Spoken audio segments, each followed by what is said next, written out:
আসসালামু আলাইকুম ওয়া রাহমাতুল্লাহি ওয়া বারাকাতুহু। সম্মানিত দর্শকবৃন্দ,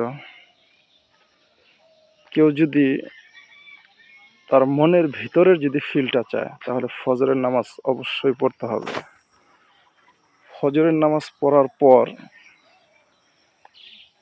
হাঁটতে বের হলে এবং কি ফজরের পর যে জান্নাতের যে একটা ঠান্ডা আভাস, ঠান্ডা হাওয়া, এটা যখন আপনার শরীরের মধ্যে লাগবে এমনি আপনার কাছে ভালো লাগবে। এই যে মনোরম পরিবেশ, সুন্দর প্রাকৃতিক যে বিষয়গুলো আছে, এগুলো এখন সবাই দেখতেছে, সবার কাছে ভালো লাগে।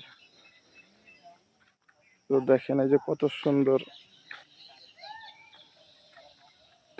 জায়গা, যেখানে অল্প কিছু মাছ ছাড়া আছে, যেটাতে ছাড়া আছে। তো মোট বিষয় হলো প্রাকৃতিক সৌন্দর্যের কারণে সবকিছু ভালো লাগে। সকলেই ভালো থাকেন। আসসালামু আলাইকুম।